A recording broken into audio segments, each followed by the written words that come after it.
ٹھیک ہے, تو وہ ایڈوائزر چینج کرنے چاہیے. ٹھیک ہو گیا. تو ایڈوائزر بالکل اس پر بہت زیادہ ڈیپینڈ کرتا ہے. دوسری بات ایک ایڈ کرنا چاہوں گی کہ جو ہسبینڈ کی ایڈوائزر ہوتی ہے وہ بیگم ہوتی ہے. بالکل ایسے ہی نہیں کہتے کہ عورت کسی کامیاب مرد پہ کسی عورت کا ہاتھ ہے. تو جو عورت ہوتی ہے ایکچولی وہی مرد کو ایڈوائز دے کر اسی کو ڈرائیو کرتی ہے. بالکل صحیح کہا آپ نے. دیکھیں وہ کہتے ہیں کہ عورت کی حیثیت وزیر اعظم کی سی ہوتی ہے گھر میں, تو صحیح کہتے ہیں. اب بات یہ ہے کہ اس میں ہمیں ہمیشہ یاد رکھنا چاہیے کہ ہمیں اپنے سے متقی افراد کو اپنا ایڈوائزر بنانا چاہیے. عمر فاروق رضی اللہ عنہ ہمارے لیے ایک بڑی اچھی مثال ہے, کیونکہ ابو بکر صدیق رضی اللہ عنہ کو زیادہ وقت ہی نہیں ملا نا. تو عمر فاروق رضی اللہ عنہ کا عالم یہ تھا کہ کسی بڑے صحابی کو کوئی پوسٹ نہیں دی, سب کو مدینہ میں جمع رکھا. آپ فرق یہ دیکھیں, کسی کو بڑی پوسٹ نہیں دی سوائے ایک دو افراد جو جہاد پر تھے تو ان کو وہاں پر تعینات کر دیا. لیکن خیر وہ بھی جونیئرز تھے, جیسے عمر بن العاص وغیرہ تھے, امیر معاویہ تھے, یہ جونیئر تھے. جو سینئر صحابہ تھے نا, جیسے سعید بن زید تھے, سعد بن ابی وقاص تھے, ان جیسے لوگوں کو مدینہ میں ریسٹرکٹ رکھا, سوائے اس کے کہ جہاد کے لیے کوئی چلا گیا. حضرت بلال نے بڑے ترلے ڈالے, نہیں اجازت دی حضرت عمر نے جانے کی, مدینے میں رہو. حضرت عثمان کے زمانے میں اجازت ملی. جو سینئر صحابہ تھے نا, اکابرین تھے, جنہوں نے اسلام کا مشکل ٹائم دیکھا تھا, اور یعنی مارے کھا کھا کر ان کے اندر تقوی رچ بس گیا تھا, انہیں عمر نے جانے نہیں دیا. جب کوئی مسئلہ پیش آتا تھا پہلے رائے عامہ لی جاتی تھی, اور رائے عامہ کے بعد یہ اکابر صحابہ کو بلا کر ان کی میٹنگ میں مسئلہ سامنے رکھا جاتا, اور پھر جس پر ان کی رائے اکٹھی ہوتی تھی عمر اسی پر عمل کرتے تھے. عثمان رضی اللہ عنہ کا زمانہ جب آیا تو عثمان رضی اللہ عنہ نے اکابر صحابہ کو, لوگوں نے حضرت عمر پر یہ اعتراض بھی کیا ان کے زمانے میں کہ عمر جو ہے سینئر صحابہ کو عہدے نہیں دیتا. عمر نے کہا کہنے دو جو کہتے ہیں, میں نے نہیں بھیجنا. تو عثمان رضی اللہ عنہ نے اس بات کو لائٹ کرنے کے لیے سینئر صحابہ کو مختلف جگہوں پر گورنریاں وغیرہ دے کر ان کے تقرر کر کے بھیج دیا. اسی طرح حضرت بلال نے ان سے اجازت لی, جہاد پہ چلے گئے. اس طرح جو جہاں جانا چاہتا تھا. اب اس کا نتیجہ یہ ہوا کہ کریم چھٹ گئی, جو جس کو تھنک ٹینک وہ حضرت عثمان کی گرد سے ہٹ گئے. اب جونیئرز میں وہ فہم نہیں, جس کی وجہ سے وہ مسائل پیش آئے جو در حقیقت پیش آئے, اور سینئر صحابہ کو علم ہی نہیں ہو سکا کہ اندر اندر کیا کھچڑی پک گئی, اور جس کا نتیجہ عثمان رضی اللہ عنہ کی شہادت پر منعکس ہوا. اب آپ دیکھیے یہ ہوتا ہے ایڈوائزر کا کام. ایڈوائزر بہت بڑی بات ہے. ہر اچھا منتظم اپنے ایڈوائزرز اپنے سے بہتر لوگ رکھتا. جتنی فرمز ترقی کر رہی ہیں, جتنے ادارے ترقی کر رہے ہیں, آپ دیکھیں ان کے جو ایڈوائزرز ہیں نا, جو ان کے تھنک ٹینکس ہیں, وہ مالکوں سے زیادہ پڑھے لکھے, ان سے زیادہ ذہین ہیں, تبھی وہ ترقی کر رہے ہیں. تو آپ بھی زندگی میں آگے بڑھنا چاہتے ہیں, کامیاب ہونا چاہتے ہیں, تو اپنی نجی زندگی کے اندر بھی اپنے ایڈوائزرز اپنے سے متقی اور بہتر لوگ رکھیں, چاہے وہ آپ سے عمر میں کم ہو, چاہے ان کا آپ سے رشتہ ہو یا نہ ہو. ان لوگوں کو سے مشورہ لیں جنہیں آپ دین میں اپنے سے بہتر پائیں. ٹھیک ہے, پھر آپ دیکھیں چینج آئے گا آپ کے اندر آئے گا, زندگی کے اندر آئے گا. ٹھیک ہو گیا.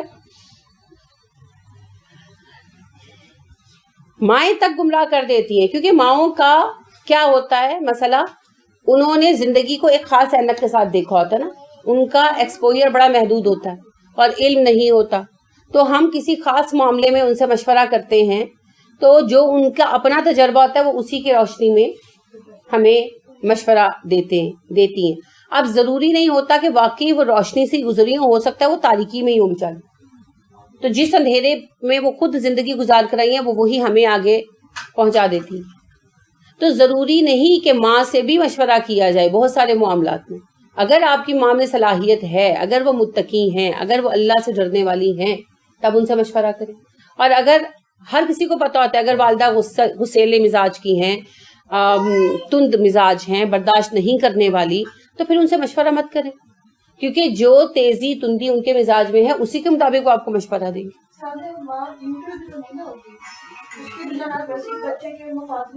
بالکل, ماں کی بچے کی طرف ہمدردی بھی ہوتی ہے, لیکن ایک خدا ترس عورت جو ہے نا وہ ماں کی حیثیت سے بھی صحیح مشورہ دے گی. اگر وہ خدا ترس، اور جیسے ام رومان ہمارے لیے ایک مثال ہے، اما عائشہ صدیقہ رضی اللہ تعالیٰ عنہ کی ماں تھی نا، تو جب یہ افق کا معاملہ پیش آیا تو جب اما عائشہ گھر آ گئی اور رسول اللہ صلی اللہ علیہ وسلم شام کو آئے اور آپ نے کہا کہ عائشہ اگر تم نے غلطی کی ہے تو مان لو، تو اما عائشہ صدیقہ رضی اللہ تعالیٰ عنہ نے کہا کہ میں نے اپنے باپ سے کہا، ابو بکر سے، کہ آپ جواب دیں، تو ابو بکر چپ رہے، کچھ نہیں بولے. کہتے پھر میں نے اپنی ماں سے کہا ام رومان سے کہ آپ جواب دیں، تو کہتے وہ بھی چپ رہی، دونوں نہیں بولے. کیوں نہیں بولے؟ رسول اللہ صلی اللہ علیہ وسلم کے معاملے میں اپنی بیٹی کے لیے بولے جبکہ بیٹی کے ساتھ موجود تو نہیں تھے، تو اگر کوئی بات غلط ہوئی تو پکڑے جائیں گے، دین ہمارا کام، ہمارا عمل ضائع ہو جائے گا. دونوں کچھ نہیں بولے. تو اما عائشہ کہتی ہیں اس بات سے مجھے بہت رنج ہوا، اور کہتی کہ میں بہت روئی اس ایک رات اور دن میں، لیکن اس بات سے کہتی ہیں کہ دیکھیے جب ماں باپ نے بولے اس بات سے ایسے میں آنسو خشک ہو گئی جیسے مجھے کبھی رونا ہی نہیں آیا. تو میں نے پھر رسول اکرم صلی اللہ علیہ وسلم سے کہا کہ اگر میں کہوں کہ میں نے گناہ کیا ہے تو لوگ مجھے معاف نہیں کریں گے، اور اگر میں کہوں کہ میں پہ گناہ ہوں تو میرا اعتبار نہیں کریں گے، تو میں وہی کہتی ہوں جو حضرت یعقوب علیہ السلام نے کہا تھا. ٹھیک ہے. اس اب بات پر آپ دیکھیے کہ خدا ترس اگر والدین ہوں، اللہ سے ڈرنے والے ہوں، پھر وہ ہمیشہ صحیح بات ہی کریں گے. یہ تو میں نے ایک بہت ہی اعلیٰ مثال دی ہے، ورنہ عام زندگیوں میں بھی یعنی بعد کے ادوار میں بھی ہمیں ملتے ہیں بہت اچھی نیک خواتین جنہوں نے اپنی بچیوں کی بہت اچھی تربیت کی. تو اگر والدین خدا سے ڈرنے والے ہیں یعنی متقی ہیں، ان کے اندر تقویٰ ہے، اسلام کا فہم ہے، اللہ کی جواب دہی کی فکر ہے، تو پھر وہ ڈنڈی نہیں ماریں گے، کیونکہ انہیں پتا ہے کہ ہم نے ڈنڈی ماری تو ہمیں ڈنڈے پڑنے ہیں. پھر وہ اپنے بچوں کی محبت کو سائڈ پر کر کے ان کی غلطی ان کو سکھائیں گے. پھر بات، چونکہ صحابہ ہمارے لیے رول ماڈل ہے نا رسول اکرم صلی اللہ علیہ وسلم کے بعد، تو حضرت عمر فاروق رضی اللہ عنہ کہتے ہیں کہ ان کی بیوی نے ان کو 2-4 جواب دے دیے، تو عمر کی تو برداشت نہیں تھی، ان کو تو غصہ آتا تھا. تو انہوں نے کہا تم میرے آگے زبان چلا رہی ہو. تو کہتے ہیں کہ میری بیوی نے مجھے کہا کہ تمہاری کیا اوقات ہے. رسول اکرم صلی اللہ علیہ وسلم کی بیویاں ان کو جواب دے دیتی ہیں. تو کہتے ہیں میں نے کہا کیا؟ کہتے ہیں میں اپنی بات بھول گیا، یعنی مجھے اس بات سے اتنا صدمہ ہوا کہ میں اپنی بات بھول گیا. میں نے کہا کیا کہا؟ اللہ کے نبی صلی اللہ علیہ وسلم کی بیویاں جواب دے دیتی ہیں؟ کہتے ہیں کہ ہاں وہ جواب دے دیتی ہیں، پورا دن آپ سے بات نہیں کرتی جب ناراض ہوتی ہیں. کہتے ہیں میں نے کپڑے پہنے اور میں مدینے آ گیا. ابو المعالی میں رہتے تھے نا، مدینہ سے ذرا دور رہتے تھے، تو مسجد نبوی میں آیا اور سیدھا گیا اپنی بیٹی کے پاس، حضرت حفصہ کے پاس. تو کہا حفصہ کیا یہ سچ ہے کہ تم لوگ نبی صلی اللہ علیہ وسلم کے سامنے زبان چلاتی ہو؟ حضرت حفصہ نے کہا کہ ہاں بعض اوقات ہو جاتا ہے. تو کہتے ہیں میں نے کہا یہ بھی سچ ہے کہ تم لوگ دن بعد رسول اللہ صلی اللہ علیہ وسلم سے بات نہیں کرتی؟ تو کہتی ہے کہ میں نے کہا کہ ہاں ایسا ہو جاتا ہے. تو کہتی ہیں کہ عمر کہنے لگے کہ تم عائشہ کے بھرم میں نہ رہنا، نہ تم عائشہ جیسی حسین ہو نہ اس جیسی محبوب. تو اس کے بعد جن کے کافی دیر اپنی بیٹی کو ڈانٹتے ڈپٹتے رہے کہ رسول اکرم صلی اللہ علیہ وسلم کے سامنے زبان نہ چلایا کرو اور انہیں جو ہے نا رنج نہ دیا کرو. تو پھر بعد میں جب یہ آپ صلی اللہ علیہ وسلم نے قسم کھائی سب سے الگ ہونے کی تو آئے، تو پھر یہی کہا حفصہ کو کہ میں نے تمہیں پہلے ہی کہا تھا کہ عائشہ کی بھول میں نہ رہنا، اب بیٹھ کے روتی رہو، تمہاری تو دنیا و آخرت دونوں گئی. تو کہنے کا مطلب یہ ہے کہ جن میں خدا کا خوف ہوتا ہے وہ ہمیشہ صحیح مشورہ ہی دیتے ہیں. پھر ہمارے رول ماڈل اصل ہمارے نبی صلی اللہ علیہ وسلم. تو آپ دیکھیے کہ حضرت فاطمہ کا حضرت علی رضی اللہ تعالیٰ عنہ سے کوئی جھگڑا ہو گیا، کوئی بات ہو گئی، کوئی ناراضگی ہو گئی، تو حضرت فاطمہ نے خود ہی ذکر کیا کہ رات میری علی سے جو ہے وہ کوئی انبن ہو گئی. تو علی رضی اللہ عنہ سو گئے، تو حضرت فاطمہ کو نیند نہیں آئی پریشانی میں کہ ناراض ہی سو گئے. تو کہنے لگی ساری رات میں جاگتی رہی اور پھرتی رہی کہ میں کس طرح ان کا علی کا موڈ ٹھیک کروں نا. تو رسول اکرم صلی اللہ علیہ وسلم نے کہا کہ فاطمہ اگر علی کی ناراضگی کی حالت میں تم مر جاتی تو میں تمہاری نماز جنازہ نہ پڑھاتا. تو ان کے آپ صلی اللہ علیہ وسلم نے انہیں ایک وارننگ دے دی. اسی طرح ایک مرتبہ علی جو ہے وہ ناراض ہوئے کسی بات پر، دونوں میاں بیوی میں کوئی بات ہوئی تو غصے سے گھر سے نکل کر چلے گئے. تو آپ صلی اللہ علیہ وسلم گھر آئے فاطمہ کی حضرت علی سے ملنے، تو حضرت فاطمہ نے بتایا کہ وہ سے ناراض ہو کر چلے گئے. تو آپ صلی اللہ علیہ وسلم نے حضرت فاطمہ کو ڈانٹا اور پھر علی کو ڈھونڈا تو علی مسجد نبوی میں سو رہے تھے. تو آپ صلی اللہ علیہ وسلم نے ان کو جگایا، وہ مٹی لگی ہوئی تھی تو آپ نے اٹھایا کہ استیقظ ابا تراب، تو ان کا پھر مشہور نام پڑ گیا تھا ابو تراب. تو آپ صلی اللہ علیہ وسلم نے انہیں اٹھایا. تو کہنے کا مطلب یہ ہے کہ آپ صلی اللہ علیہ وسلم کی بچی تھی نا حضرت فاطمہ، اور آپ کو حضرت فاطمہ سے بہت پیار تھا، اتنا پیار تھا کہ حضرت علی نے جب شادی کرنا چاہی دوسری حضرت فاطمہ کی زندگی میں، تو آپ صلی اللہ علیہ وسلم نے کہا کہ علی میری بیٹی کی زندگی میں دوسری شادی نہیں کریں گے. میں حلال کو حرام قرار نہیں دیتا، خطبے میں کہا میں حلال کو حرام قرار نہیں دیتا، لیکن میری بیٹی کو جس بات سے رنج ہوگا مجھے بھی ہوگا، تو جب تک میری بیٹی زندہ ہے علی دوسری شادی نہیں کرے گا. تو علی رضی اللہ عنہ نے پھر حضرت فاطمہ کی زندگی میں دوسری شادی نہیں کی. ایک ہی بچی بچی تھی آپ کی، تو آپ کو ان سے غیر معمولی محبت تھی، خود بھی بیمار تھے اس عرصے میں. تو اب یہ بات کہ آپ دیکھیے ایسی محبت تھی حضرت فاطمہ سے، مگر جب حضرت فاطمہ اور علی کا کوئی مسئلہ ہوتا تھا تو آپ صلی اللہ علیہ وسلم حضرت فاطمہ کی سائڈ نہیں لیتے تھے. تو ایک مومن کے لیے نا امپارشل ہونا، غیر جانبدار ہونا بہت مشکل نہیں ہے. تھوڑا سا مشکل تو خیر ہوتا ہے لیکن بہت مشکل نہیں ہے. وہ اپنے جذبات کو قابو میں رکھتا ہے. تو اگر والدین متقی ہوں گے تو وہ خیر کا ہی مشورہ دیں. تو اگر ماں باپ متقی ہو تو ضرور مشورہ کریں، اور اگر والدین متقی نہ ہو تو پھر کوئی اپنے سے دین میں بہتر بندہ ڈھونڈے جس سے مشورہ کیا جائے. ٹھیک ہے. اتنا بلا شک و شبہ ربا کا تیرا رب ہوا وہی عالم جانتا ہے بالمعتدین، حد سے بڑھنے والوں کو. بے شک تیرا رب حد سے بڑھنے والوں سے آگاہ ہے. کون بڑھتے ہیں حد سے؟ جو حلال کو حرام، حرام کو حلال کرتے ہیں، اور جو اپنی خواہش کے تحت غلط مشورے دیتے ہیں، لوگوں کو بہکاتے ہیں. تو اپنی خواہش کے تحت مشورہ نہیں دینا، مشورہ ہمیشہ اللہ کے قانون کے تحت دینا. ہزاروں خواہشیں ایسی کہ ہر خواہش پہ دم نکلے. بہت نکلے میرے ارمان لیکن پھر بھی کم نکلے. تو خواہشیں تو بہت ساری ہیں لیکن انہیں پورا نہیں کیا جا سکتا. وہی خواہش پوری کی جائے گی جو دائرہ اسلام کے اندر ہو. ٹھیک ہے. تو اللہ نے کہا میں جانتا ہوں حد سے بڑھنے والے کون ہیں. ہمیں کیسے پتا چلے گا؟ جو قرآن و سنت سے ٹیلی نہیں کرتے، جھوٹے مشورے دیتے ہیں، ان کی باتوں کی کوئی بنیاد نہیں ہے، خود بھی خواہشات کی زندگی جی رہے ہیں، اپنے نفس کی پوجا کر رہے ہیں، تو پھر ان سے قطع تعلق ہی نہیں کرنی، لیکن ان سے دامن قدرے بچا کے رکھنا ہے. کیونکہ دوست کا رنگ چڑھ جاتا ہے نا. جب آپ کی کسی بچے سے دوستی ہوتی ہے تو کوئی باتیں وہ آپ کے بچے سے سیکھتا ہے اور کچھ باتیں آپ کا بچہ ان سے سیکھ لیتا ہے اور ان جیسی زبان بولنا شروع کرتا ہے. آپ کہتے ہیں یہ لفظ کہاں سے سیکھا تم نے، ہے نا؟ تو پتہ چلتا ہے اچھا کسی دوست سے سیکھا. تو دوستی بہت اہم ہے. اسی لیے رسول اکرم صلی اللہ علیہ وسلم نے ارشاد فرمایا اپنی دوستوں کا خیال رکھو کیونکہ تم اپنے دوست کے دین پر ہو. خیال رکھنے سے مراد یہاں پر ہے اچھے لوگوں کو دوست بنا. ٹھیک ہے. تو لہٰذا دوستی میں اپنے سے بہتر افراد کو چننا چاہیے تاکہ ہم ان سے اچھی چیزیں لے سکیں. رسول اکرم صلی اللہ علیہ وسلم نے ارشاد فرمایا نیک دوست کی مثال خوشبو کی طرح ہے، خوشبو بیچنے والے کی طرح، عطار کی طرح ہے. اگر تم اس کے پاس بیٹھو گے کوئی خوشبو خرید لو گے، پسند آ جائے گی نا، اور خریدو گے نہیں تو وہ تمہیں بطور تحفہ دے دے گا، اور تحفہ بھی نہیں دے گا تو ایٹ لیسٹ تمہیں خوشبو تو آئے گی.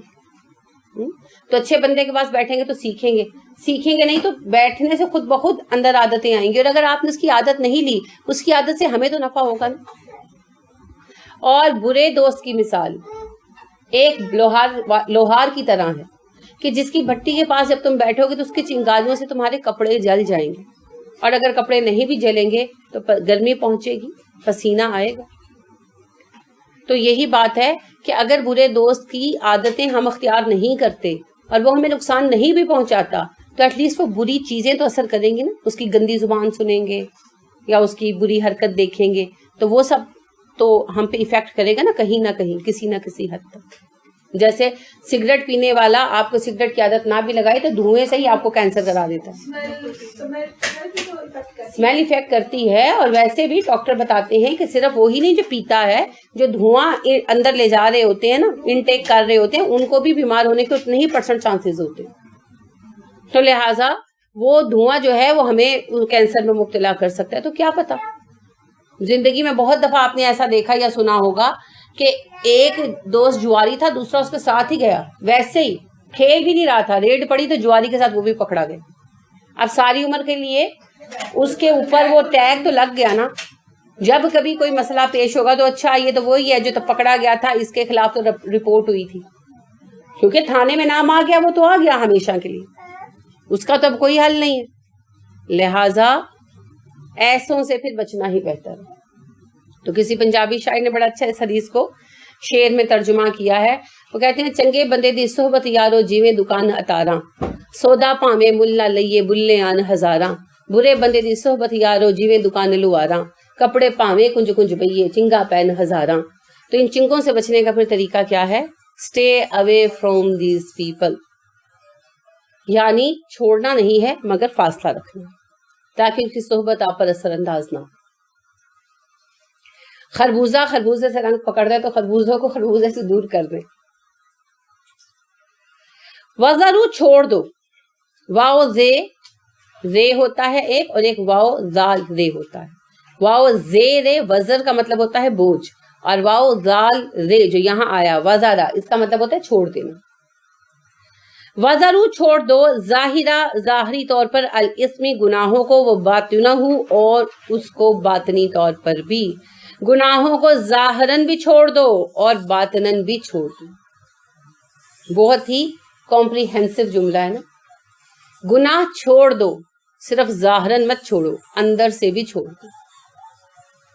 استغفار کرو، اور صرف نام کی استغفار نہیں، تسبیح نہیں پڑھنی، بلکہ نادم ہو کر اپنے گناہوں سے معافی مانگنی اور ان گناہوں کو پریکٹیکلی بھی چھوڑ دینا ہے، اپنے آپ کو تبدیل کر لینا ہے، بدل جانا، ایک بدلا ہوا انسان بننا۔ ٹھیک ہے، تو اندر باہر سے ہمیں چینج ہونا۔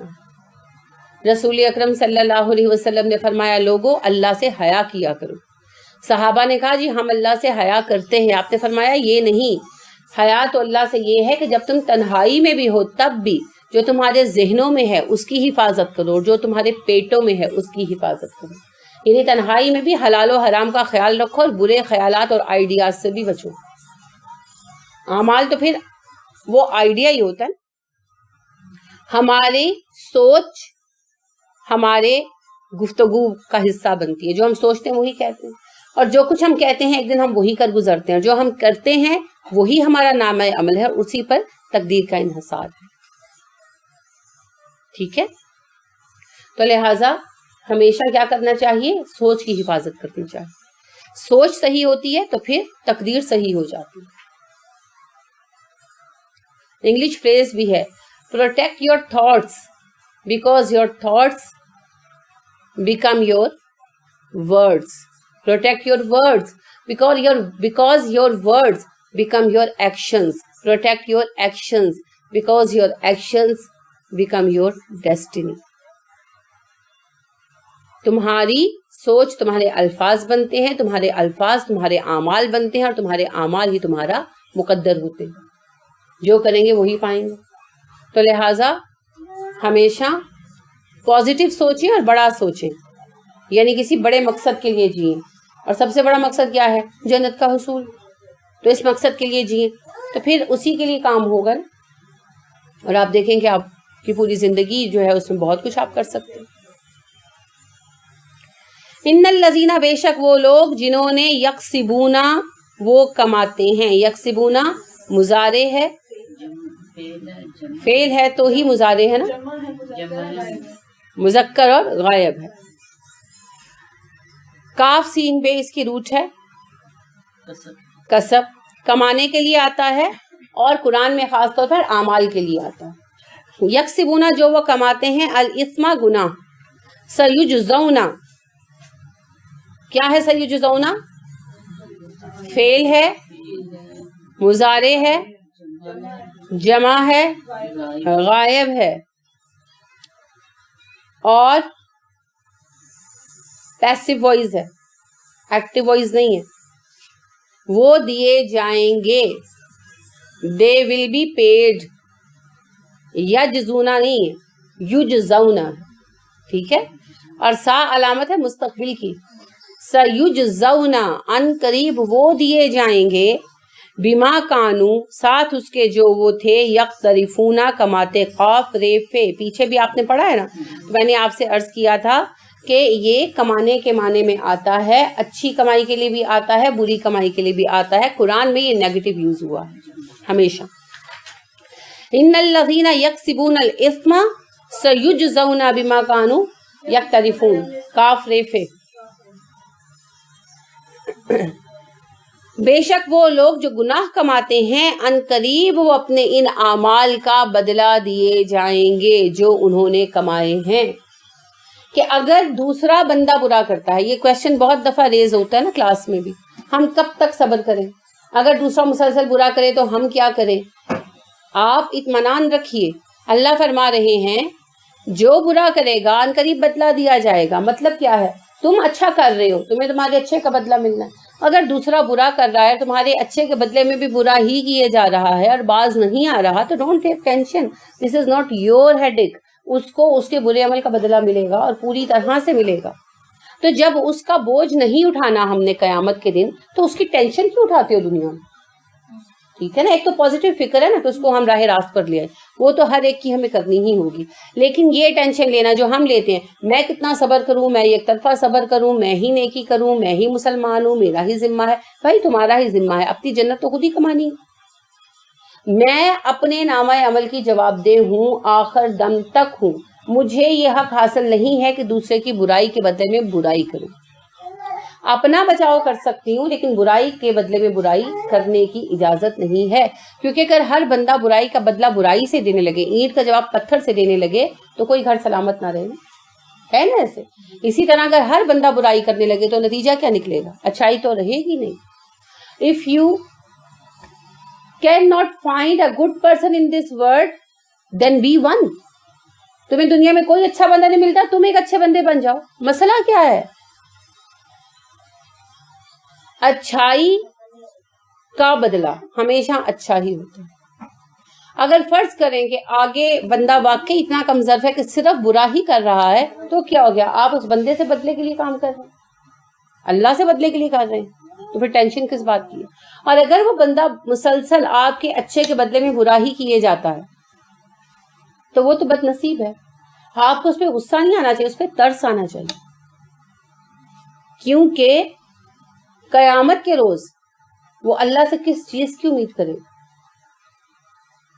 ہے نا. تو لہٰذا آپ دیکھیے، ایک بندہ پیشنٹ ہے، جیسے ہارٹ پیشنٹ ہے یا شوگر ہے، اس کو آپ کی ساس ہیں یا آپ کی ماں ہے، ماں بھی ہو سکتی ہے، آپ ان کو میٹھا نہیں دیتے تو وہ آپ کو ڈانٹتی ہیں، بولتی ہیں، بد دعائیں دیتی ہیں، آئے گئے کہ آگے کہتی ہیں یہ تو مجھے کھانے کو نہیں دیتی ہے نا. ہوتا ہے نا ایسے، اور اکثر ایسے ہوتا ہے. آپ نے خود بھی ہو سکتا ہے اس چیز سے گزرے ہوں، اور آپ نے دوسروں کو بھی ہاں تجربہ کیا ہوگا کہ کوئی بڑا بیمار ہو جائے، باپ ہو، سسر ہو، تو آپ جائیں عیادت کے لیے تو وہ شروع ہو جاتے ہیں کہ یہ گھر والے تو مجھے کھانا نہیں دیتے، مجھے میٹھا نہیں دیتے، مجھے پھل نہیں دیتے، مجھے ٹھنڈا پانی نہیں دیتے. اب وہ چیزیں ان کو منع ہوتی ہیں. اب گھر والے پوری خیر خواہی کر رہے ہوتے ہیں، پرہیزی کھانا پکا کے رکھتے ہیں، اور ساتھ باتیں سنتے ہیں، گالیاں کھاتے ہیں، تانے سنتے ہیں. تو کیا کرتے ہیں اس وقت؟ بدلے میں یعنی گالیاں دیں، وہ کھانا اٹھا کے سر پہ مارے، کیا کریں؟ کیا کہتے ہیں آپ اس وقت؟ یعنی اس وقت گھر والوں کو کیا کہتے ہیں؟ ان کو سمجھ نہیں ہے، یہ بیمار ہیں، مریض ہیں، تم ہی صبر کرو، اللہ تمہیں اس کا اجر دے گا، یہی کہتے ہیں نا. تو ایسے افراد بھی تو بیمار ہوتے ہیں ذہنی طور پر. وہ چاہتے ہیں ہمیں ہر وہ چیز ملے جو ہم چاہتے ہیں، چاہے وہ ہمارے لیے نقصان دہ ہے. آپ اس چیز سے ان کو بچاتے ہیں، وہ بدلے میں آپ کو گالیاں دیتے ہیں. سیم کیس ہے. آپ دوسروں کو تو آپ بڑی آسانی سے نصیحت کرتے ہیں کہ کوئی بات نہیں بچے، وہ مریض ہے، تو یہ مریض نہیں نظر آتا، یہ بھی مریض ہے. آپ صحت مند ہے، اس کے دماغ میں مرض ہے، شیطان نے اسے بیمار کر دیا، اللہ نے آپ پر فضل کیا، آپ تندرست و توانا ہے، آپ کا دماغ صحیح اینالائز کر سکتا. تو پھر کیا کرو؟ وہی جو دوسروں کو نصیحت کرتے ہو، وہ بیمار ہے، تم صبر کرو. تو پھر انشاءاللہ ایسی صورت میں مریض کو شفا بھی ہو جائے گی. اور اگر اسے شفا نہیں ہوتی، اس کا نصیب، اس کا مقدر، اس کا عمل، اس کا رب کا معاملہ ہے. ہمارا اجر تو کہیں نہیں نہ گیا. اگر ایک بیٹا جو ہے وہ اپنی ماں کی اور یا باپ کی خدمت کرتا رہا، اور وہ اس کو گالیاں ہی دیتے دیتے مر گئے، اور ان کو کینسر تھا اور وہ ٹھیک بھی نہیں ہوئے، تو کیا اس کا اجر ضائع ہو جائے گا؟ نہیں. اس کے لیے تو 3 گنا اجر ہے، ایک خدمت کا، حق ادا کرنے کا، اور دوسرا عیادت کا، اور تیسرا اس زیادتی پر صبر کا جو بغیر سبب کے اس کے ساتھ والدین نے کی، یعنی مریض نے کی، برا بلا کہا، گالیاں دی. تو وہی تینوں اجر آپ کو بھی ملیں گے. لیکن اجر مفت نہیں ملا کرتا، اس کے لیے ظرف بڑا کرنا پڑتا ہے، دل بڑا کرنا پڑتا ہے، حوصلہ بڑھانا پڑتا ہے. کسی کی راہ سے خدا کی خاطر ہٹا کے کانٹے اٹھا کے پتھر، پھر اس کے آگے نگاہ اپنی جھکا کے رکھنا، کمال یہ۔ تو کمال کے درجے کو پہنچیے۔ رسول اکرم صلی اللہ علیہ وسلم نے کہا جو کام کرو اس میں کمال پیدا کرو، تو نیکی اور تقوی میں بھی کمال پیدا کیجیے۔ اور کمال کیسے پیدا ہوتا ہے؟ صبر سے، اور صبر مجبوری سے نہیں کیا جاتا۔ صبر اور جبر میں فرق ہے۔ جو ہم مجبور سے خاموش ہو گئے کہ جی کر کچھ نہیں سکتے، وہ تو جبر ہے، تو مجبوری ہے۔ مجبوری صبر نہیں ہوتی۔ صبر تو ہے کہ میرے اندر پوری صلاحیت ہے، میں پورا طرح کنفرنٹ کر سکتی ہوں، جواب دے سکتی ہوں، اینٹ کا جواب پتھر سے دے سکتی ہوں، لیکن نہیں دیتی، اس لیے کہ مجھے اپنے رب سے اجر کی توقع۔ تو پھر ایسا صبر جب آپ فرمائیں گے تو آپ کا حوصلہ بڑھے گا، ظرف بڑھے گا، اور بڑے ظرف والوں کے لیے ہی اعلیٰ درجات، اعلیٰ ظرف ہی اعلیٰ درجوں کو پہنچا کرتے ہیں۔ اللہ نے رسول اکرم صلی اللہ علیہ وسلم سے یہ نہیں کہا کہ تم کتنی اچھی نماز پڑھتے ہو، اے نبی صلی اللہ علیہ وسلم کتنے اعلیٰ روزہ رکھتے ہو، ہاں یہ ضرور کہا انکا لعلی خلق عظیم، اے نبی صلی اللہ علیہ وسلم آپ کے اخلاق بہت اعلیٰ درجے کے ہے نا، کیونکہ نماز میں روزے میں تو فرشتے بہت اعلیٰ ہیں ہم سے، اخلاق میں اعلیٰ نہیں ہو سکتے، کیونکہ جذبات نہیں ہے نا ان میں تو صرف ایک یک طرفہ رو ہے، بس اطاعت کر رہے ہیں، نہ رشتے ہیں، نہ ناطے ہیں، نہ تعلق ہے، نہ جذبے ہیں، نہ جڑے ہوئے ہیں، نہ دکھ ہوتا ہے، نہ صبر کرتے ہیں، یہ ہمارے اندر۔ تو ہم جذبات کی شدت کے باوجود اطاعت کریں، اسی کا نام خلق ہے، اور اخلاق ہی افراد کو معزز کرتا ہے۔ رسول اکرم صلی اللہ علیہ وسلم نے فرمایا انما بعثت لتکمل المکارم الاخلاق، میں بھیجا گیا ہوں اعلیٰ اخلاق کی تکمیل کر دینے کے لیے۔ تو پھر خلق عظیم تک پہنچنے کی کوشش کرنی ہے۔ خلق عظیم میں پہلی بات یہ ہے پلٹ کر اچھا ہی کریں، ہمیشہ آپ سے اچھائی کی حاصل، خیر کا سر چشمہ بنے، خیر بانٹیں، جو بانٹتے ہیں اس میں برکت آتی ہے نا، خیر بانٹیں گے خیر میں برکت آئے گی، اور شر بانٹیں گے تو شر بڑھتا جائے گا۔ پھر یہ مت کہیے گا کہ یہ کیوں ہوا۔ دیکھیں نا، آپ کی بہو آئی، بیٹی ہو سکتی ہے، ضروری نہیں بہو، بیٹی ہے آپ کی، اس نے کوئی کام کیا آپ کو پسند نہیں آیا، آپ اگر چپ کر جاتے ہیں، کھانا بنایا پسند نہیں آیا، آپ خاموش ہو جاتے ہیں اور اس کی حوصلہ افزائی کر دیتے ہیں، یا حوصلہ افزائی نہیں کرتے بس خاموش ہو جاتے ہیں، نظر انداز کر دیتے ہیں، بات ٹل جائے گی، اگلی دفعہ وہ اور بہتر کوشش کرے گی۔ اور اگر آپ خوب تنقید کرتی ہیں، ٹیبل پر بیٹھ کر شروع ہو جاتی ہیں، ساروں کے درمیان اس کو ذلیل کرتے ہیں، تو کیا ہوگا؟ یا تو وہ جواب دے گی، اور اگر جواب نہیں دے گی، مجبور ہے، چپ کر جائے گی، تو اگلی دفعہ وہ اور بے دلی سے کام کرے گی، یا کرے گی نہیں، اور اگر اس کو مجبوری ہے تو پھر بے دلی سے کام کرے گی، میں نے کر کے بھی کون سا ایوارڈ لے لینا۔ اکثر بچیوں کے منہ سے آپ نے یا خواتین کے منہ سے آپ نے یہ بات سنی ہوگی کہ کر کر کے بھی ہمیں کون سا ایوارڈ مل گیا۔ ایوارڈ کون سا ملتا ہے گھروں میں؟ خالی 2 جملے قدر کے، تعریف کے۔ تو اگر وہ ایک خرابی ہے نا، شر خرابی کو کہتے ہیں، خرابی ہے کھانا اچھا نہیں بنا، آپ اسے اپنے خیر کے ساتھ کور کر سکتے ہیں۔ اگر آپ نے ظرف ہے، آپ نے چکھا ابھی نمک کم ہے، آپ وہیں پر ہینڈل کر سکتے ہیں، ہے نا، یا آپ کہہ سکتے ہیں اچھا بچے کی چیز اچھی نہیں بنی تو ایسا کرو کباب پڑے ہیں فریج میں نکال کر تل لو، کیونکہ you can cover these things. گھر کی خواتین کے پاس 100 ٹیکٹ ہوتے ہیں، ساتھ یہ بنا لیتے ہیں، ساتھ یہ کر لیتے ہیں، چلو گزارا ہو جائے گا۔ مرچیں زیادہ ہو گئی، چلو دہی کا رائتا بنا لو، ساتھ ڈال دیں گے، مینیج ہو جائے گا۔ آپ کور کر سکتے ہیں، اس سے اگلی دفعہ کام کرنے کی اچھی صلاحیت آئے گی، خوشی ہوگی کہ اچھا میری کام کو سراہا گیا ہے، I should try my best for the next time۔ تو آپ نے خیر سے شر کو کور کر لیا، خیر بڑھے گی، بہت بڑھے گی۔ اور اگر آپ نے ایک غلطی کے نتیجے میں اس سے بڑی غلطی کی، آپ کی بہو نے گلاس توڑا، آپ جگ توڑ دیں، وہ واٹر سیٹ توڑ دیں، آپ ڈنر سیٹ توڑ دیں، بس گھر خالی ہو جائے گا۔ سیم کیس، اگر اس نے ایک غلطی کی، آپ اس سے بڑی غلطی کریں گی، اس کا دل برا ہوگا، وہ اور زیادہ ستائے گی، آپ اور زیادہ سخت ہوں گے، نتیجہ یہ نکلے گا کہ گھر الگ ہو جائیں گے، دیواریں اٹھ جائیں گی، آپ اکیلے رہ جائیں گے، وہ بھی اکیلے رہ جائیں گے۔ تو خیر بانٹیں گے، خیر ملے گی، شر بانٹیں گے، شر پلٹ کر آئے گا. فیصلہ آپ کا ہے. Decision will be yours. وہ ایک نظم ہوا کرتی تھی نذیر اکبر آبادی کی، آپ نے بھی پڑھی ہوگی، 9th-10th میں تھی، پتہ نہیں FA میں تھی. دنیا عجب بازار ہے، کچھ جنس یہاں کی ساتھ لے، نیکی کا بدلہ نیک ہے، بدے بدی کی بات لے، کل جگ نہیں کر جگ ہے یہ، یا دن کو دے اور رات لے، کیا خوب سودا نقد ہے، اس ہاتھ دے اس ہاتھ لے. تو جو کریں گے وہ پلٹ کر آئے گا، کیونکہ عمل کی اساس سے ہی ہے. اگر آپ نے گلاب کا پودا لگایا ہے تو گلاب اگے گا، اور اگر آپ نے تھوہر بویا ہے تو تھوہر اگے گا.